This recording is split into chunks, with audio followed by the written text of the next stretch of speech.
Bonjour à tous et à toutes, voici le journal de la semaine présenté par Louis Michelet sur radiofrancecaraïbe.com.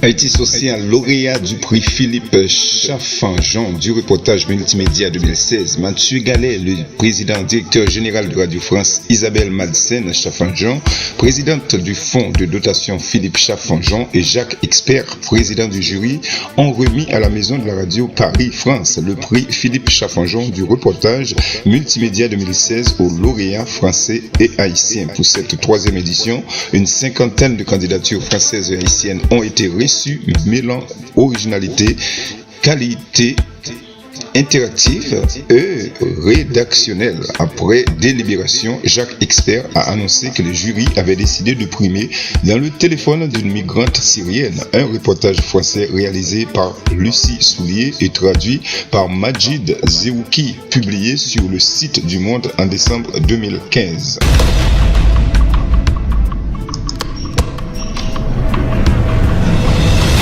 Haïti Sécurité, nouveau directeur général à la PNH. Vendredi, le Premier ministre Enex Jean-Charles, également chef du Conseil supérieur de la police nationale, et M. Camille Junior Edouard, le ministre de la Justice et de la Sécurité publique, ont procédé à l'installation de Michel-Ange Gédéon comme nouveau directeur général de la police nationale d'Haïti par intérim en attendant sa ratification par le Sénat. Il remplace à ce poste Rodson Aurelius en fonction depuis un peu moins de 4 ans, qui va recevoir une nouvelle affectation. Notez que Michel-Ange Gédéon avait été promu fin février directeur central à la direction centrale de la police administrative. Auparavant, il avait été commissaire de Grégoire en 2004, Carrefour 2005, Port-au-Prince 2006-2011 et directeur départemental de la police de l'Ouest 2011-2014.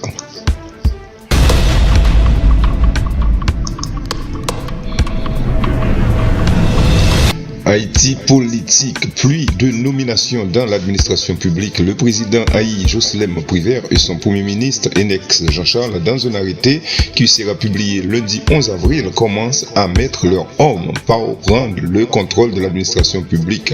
Cet arrêté contient pas moins de 15 nominations, un ministre, un secrétaire général, 11 directeurs généraux, un directeur de cabinet et un secrétaire général à la primature.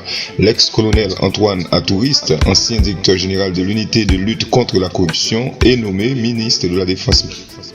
Ministère qui était assumé par intérim par Simon Duceldera, ministre de l'Environnement. Secrétaire d'État, l'ancien directeur des collectivités territoriales Paul-Henri Voltaire est nommé secrétaire d'État des collectivités territoriales. Il remplace Audin Bernadel.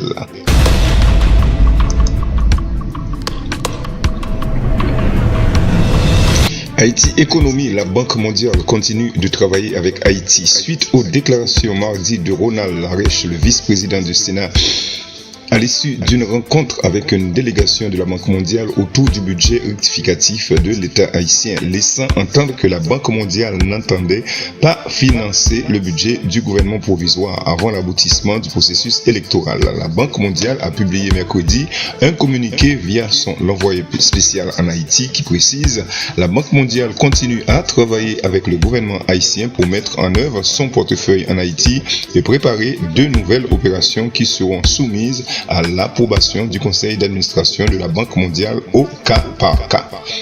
Pour rappel, le portefeuille de la Banque mondiale en Haïti comprend 15 projets pour un engagement total de 735 millions de dollars, chiffre de mi-février 2016, soit l'engagement le plus important de la Banque mondiale en Haïti. Le programme finance des projets de gouvernement dans des domaines tels que la gestion des risques de catastrophes, le logement, l'électricité, les infrastructures de transport, l'eau et l'assainissement, l'agriculture, l'éducation, la santé, le développement régional, la croissance du secteur privé et la croissance des finances publiques.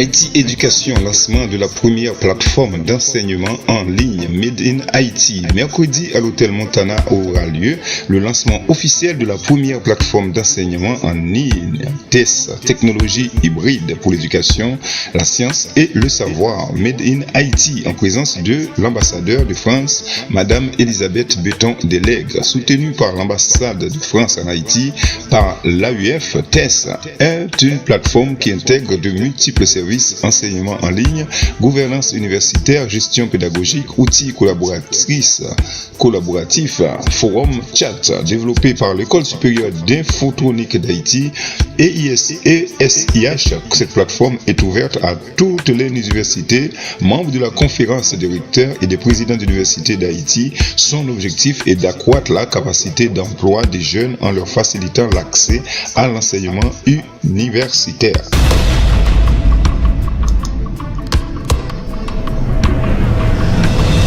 Haïti Santé, on ne peut pas parler de santé en dissociant le corps de l'esprit, dixit Dr Ginette Prévert. Dans le cadre de la Journée internationale de la santé, la première dame de la République a envoyé ses chaleureuses salutations aux médecins, infirmières et autres agents de santé, avec une pensée spéciale pour les psychologues, psychiatres et psychanalystes, indiquant qu'on ne peut pas parler de santé en dissociant le corps de l'esprit, suggérant d'accorder la priorité à la médecine psychosomatique et de prôner le mens sana incorpore sano.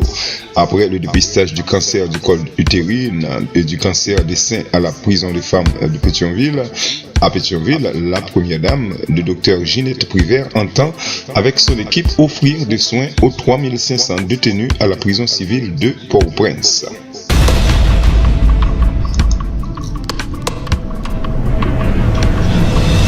Haïti Culture, Sarah Kaye François représentera Haïti. La compagnie de production Real Promo, organisatrice de la 6e édition du concours annuel de chant interscolaire Podium Écolier, annonce que la lauréate du concours, Sarah Kaye François du collège Saint-François d'Assise, a laissé le pays hier jeudi à destination de la Guyane française pour représenter Haïti samedi 9 avril à la finale du concours de chant Podium des lycées au Palais Omnisport Georges Théolade. Elle participera également à des émissions dans plusieurs stations de radio, notamment Guyane Première, Radio Énergie et Radio Mosaïque, une radio de la communauté haïtienne. Elle visera également le consulat général d'Haïti à Cayenne. Après la Guyane, Saraka se rendra le 5 mai en Guadeloupe pour encore représenter Haïti, cette fois-ci au concours de chant de filles lycéennes.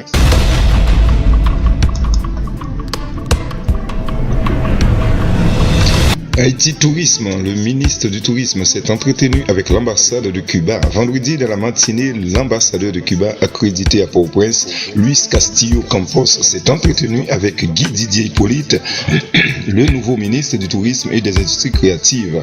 À l'agenda des deux hommes, outre les sujets d'intérêt bilatéral et la mise à jour sur la situation actuelle à Cuba, il a été question de la célébration à La Havane de la 60e réunion du comité régional de l'Organisation mondiale du tourisme OMT pour les Amériques les 3 et 4 mai prochains, suivi du séminaire international sur le tourisme et la culture 4 et 5 mai et du Salon international du tourisme de Cuba FIT 2016 du 3 au 7 mai 2016. Et le ministre Hippolyte a remercié le diplomate cubain pour son invitation et confirmé la participation d'Haïti à ces événements. Par ailleurs, Guy Didier Hippolyte s'est prononcé pour l'augmentation des liens de collaboration avec les deux pays. L'entretien a également été un moment propice d'échange sur diverses questions d'intérêt bilatéral et de mise à jour sur la situation actuelle cubaine.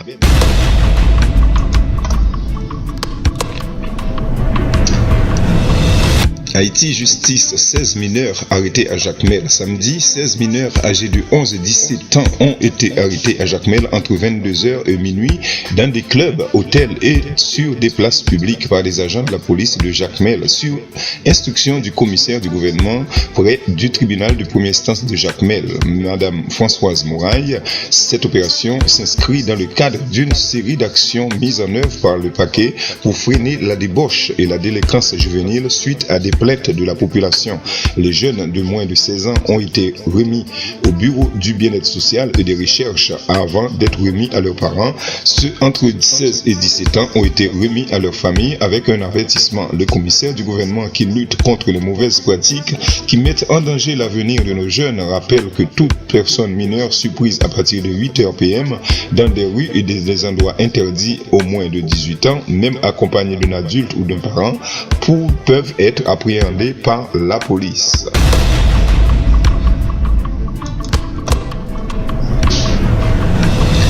Haïti Sport, soirée de boxe pour le ministre Abel Nazer. Vendredi au Caribé Convention Center, dans une salle remplie d'amateurs de boxe de toutes les couches de la société, Abel Nazer, le nouveau ministre de la Jeunesse, des Sports et de l'Action civique, a assisté à la soirée de boxe internationale.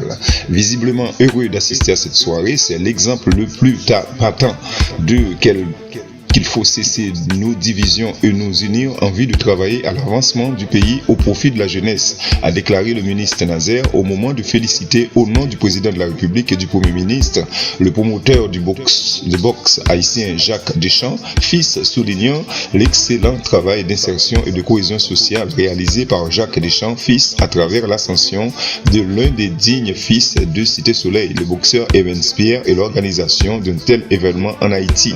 Il faut faire la promotion du sport pour une jeunesse mieux préparée à participer au rayonnement de notre pays dans le monde, a précisé Nazer, citant encore une fois l'exemple de Cuba.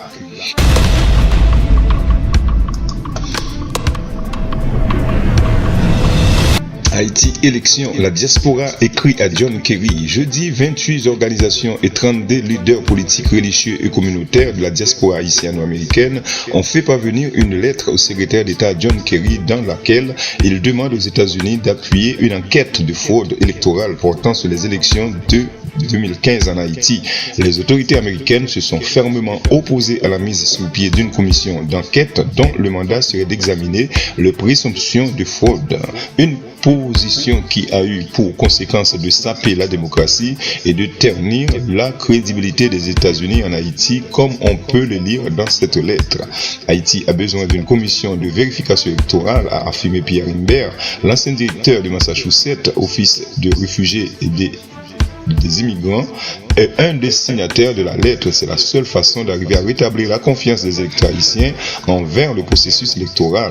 Les groupes d'observateurs haïtiens ont constaté de graves irrégularités lors des tours précédents et un sondage d'opinion réalisé en janvier 2016 a montré que les Haïtiens sont extrêmement sceptiques quant à la validité des résultats officiels.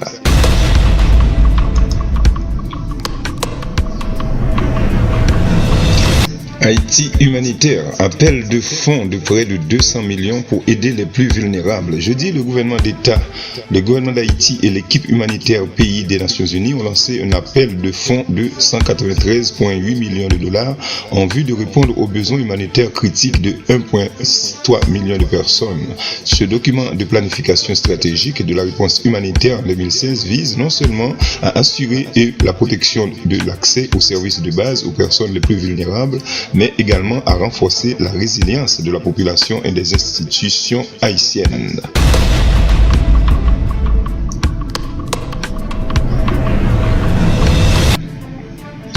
Ce journal vous a été présenté par Louis Michelet et c'est la fin justement de ce journal. Je vous donne rendez-vous à la semaine prochaine. Toujours restez branchés sur radio-france-caraïbes.com. Merci.